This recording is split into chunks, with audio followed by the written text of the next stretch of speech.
and I want to say something too, is, you said like, doing what's best for the kids, there are so many good parents out there who look differently as a parent than they do as a person, right? Mm-hmm. So just because someone appears to be a shitty person on the outside doesn't mean that they're not going to be a good father or a good mother to their children. So that's one thing too, is like, oh my God, did you see what he did? And how he acted and all that. Yeah, he was pretty shitty. Like, I wanted to punch him in the throat, but you know what?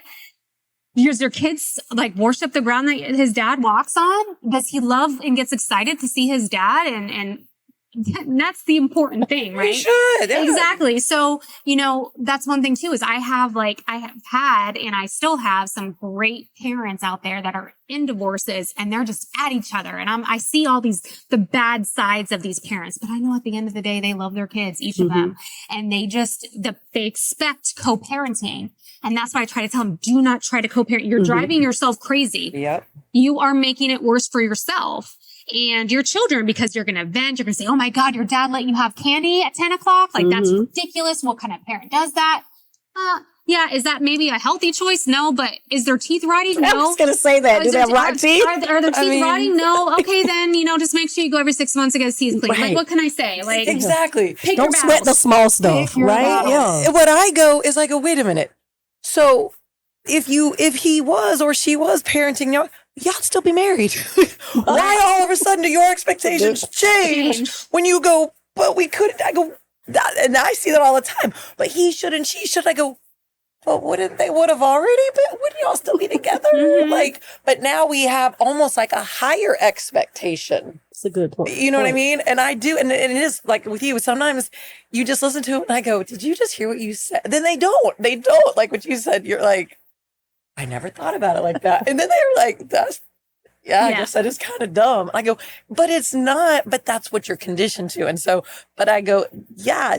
And he's always been that. And why are we surprised? Right.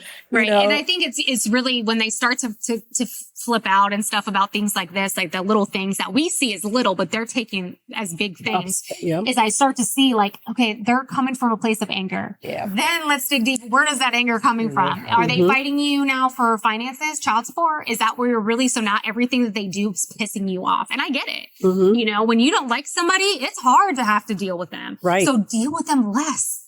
Don't deal with them as much as possible. Communicate. Get apps. They have My Family Wizard. Girl, I have that on there. That is it was on my thing because I have a parent. We established a co-parenting plan because at first they were doing the parallel, and I think sometimes they do it. It just depends. But they were at that point where they were like, okay, we're ready for the co-parenting plan, and they do have the app. They use an app. Yeah. They don't pick up the phone. They don't communicating, crossing of, dropping off and picking up. They communicate through the app, and the app that they use have everything that they need, and they're fine with it. That's what I always recommend it. As soon as I get almost like the first session, I'm like, how are you communicating? Oh, well, with text. Nope. Let's cut that off. Yep. We're going to do, instead we're going to do some My Family Wizard and just do that, because then if one takes them to the doctor and they have a follow up, you don't have to say Johnny's teeth are good. His next appointment is, and then some kind of snarky comment, and you're just asking for a snarky comment. So don't even do it. Put it in there, and then it's their responsibility. Everything's in there. Grades, report cards, whatever it is. Right. Because that's the biggest thing. Because when you're going through the divorce, and that's, again, and we know people are very conditioned and they allow this. And again, but that's why I say, this is documentable evidence. Well, he's not going to, she's not going to, it doesn't matter. It doesn't matter because the judge all they can do is with what they have. Don't worry about it. Like and it really does. It's like they don't understand. Like, I go, no, it almost makes it like objective. Put it out here. But I do have a question, and I don't know who wants to answer it, because this is one thing that also I see now that we didn't have, back, is that not just the app, but phones. Parents contacting children with phone. Well, I bought the phone and you get that, and this is that. Well, this parent is berating this child over here on this phone and that phone. That's been a big thing that I've had to handle. Had that also. I've had that. Okay. TJ, I've had where one parent's like, well, I don't think they are old enough to have a phone, so I don't agree with them having a phone, but mom or dad lets them have a phone. Okay, so when they come to your house, if you don't agree with it, tell them not to bring the phone. Right? If mom's okay with them having it, as long as there's parental supervision over it, those things, then that's mom's house. When they come to your house, if you don't agree with it, then you and mom have to come to some type of agreement that I don't want it at my house, so it has to stay at yours. So, I mean, that was pretty much, what I've had to share with like my parents one is in agreement and one's not, but mostly they don't really care about the phones, as long as they can contact the children on the phone when they're with the other parent. So so that is one thing, but the other side is like, and I guess it happens a lot with my teenage clients, is that there's horrible messages coming from the other side. Through the child's phone? So say I'm the child and it's dad, and dad is overbearing or whatever, whatever. And I'm at mom's house, but dad is reaching out to me and telling me these I've had to navigate that a little bit too, of like, how do I, because again, they're the parent, how do I block them? I'd set boundaries. I'd still set boundaries with the parent. Set the boundaries with the parent. They're part of they're your clients too. And if the parent is not involved in the therapy with, let's say you have a teenager, and let's say the teenager is 14, just for instance, and it's the dad, and the dad is not involved in therapy, then, go ahead and say, put boundaries up with your dad. Let's talk about it. Let's have a conversation. What is a good and a respectful way to put up a boundary with dad and say, you know what, dad? I know that you're texting me and you're angry with mom. I would have greatly appreciated it if you didn't put it, because it does damage me emotionally, or, it makes me very sad and it hurts me. If he's a good parent, which he probably is just saying, oh, I'm sorry, I won't do that anymore. Hopefully that's the response, right? But if it's not the response, then it comes to a point, Dad, I've asked you time and time again to please respectfully not text me about mom about this. I'm not even talking about mom. So, and which again, see, this is how many dynamics we have, but you've got kids going back and forth. Right. And of course we know, I mean, sometimes people are not at their best. Let's just leave it at that. And I have a lot of kids that are terrified because they're constantly being berated, even when they're not there, and they don't say anything because they have to go back. They're constantly being berated by the parent. Whichever parent or one. Right. So let's just say parent. it's a parent. A parent. And even when they're week on, week off, even when they're week off, they're like, you still set boundaries but then they have to go back.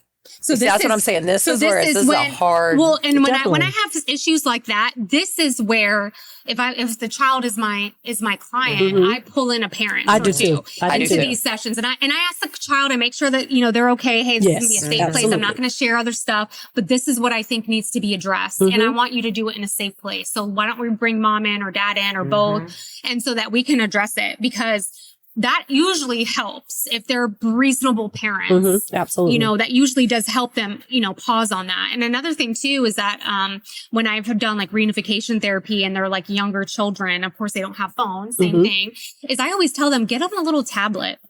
Get them a tablet to where you can still message on the Wi-Fi. You can FaceTime your mom or dad when you're not with them. Like there's not a worry about them having a phone, like making like calls, but you can restrict it. So then have a tablet. Hey, this is your tablet for when you call mom or dad. And it can go to both houses, right? Because no one's really paying for it. It's on Wi-Fi. So here you go, get them a tablet and agree to that. Yes. And that's usually a good medium that I found is like, okay, well, mom, or even if same thing, if a mom is okay with the phone, the dad doesn't like phone because he wants him to focus on school and stuff. Okay, then have the tablet be a home base of just calls and texts with mom. Yep. And I think it is. And I think with parents, even when we were working with this, one of the things I think they get stuck on too, I go, your kids are going to continue to grow. Things are always going to change. And even with, and again, I love asking the questions because we know what we do here, and we're always like, no, you bring in the parents, of course we do. And, because I even tell the clients, I said, if nothing else, accountability is now held, because if nothing else, they know that I know, and so that's a first step is bring the village in so you're not so isolated. And set the expectations from the first session. And I do. And I tell them, if I have to, if I reach out to you, then it's because something has been said I need more clarification on. It doesn't really involve it involves the kid, but it's way above what he or she should be dealing with. Right. And I always get agreements, they're like, oh, no problem, or okay. So if you set that expectation the first time, you won't really have that much of a problem And throughout the and sessions. it made me think about too, like understanding that you may have 2 or 3 kids, let's say, and let's say even they're all around the same age. Let's say you had like Irish twins, a year apart, 2 years. Don't expect to see one child.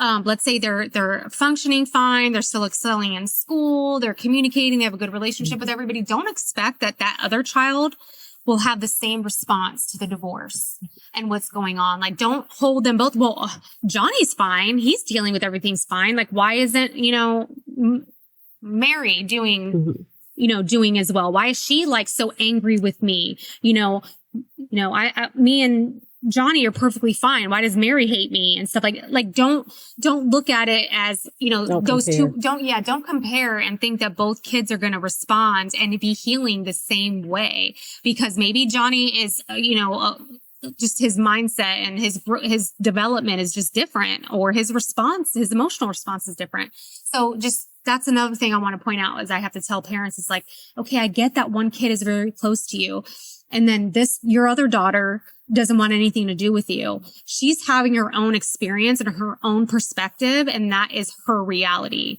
So you need to respect that. And we have to go where she's at, not where your other child's at. Absolutely. And it's funny because the one that I'm working with has something, she does it so beautiful. She says, I know that there's always going to be some unbalance and emotional, in transition, no matter if it's good, bad, or indifferent. And she says, I just, made a point that the first day that we make that transition, it's kind of like no rules.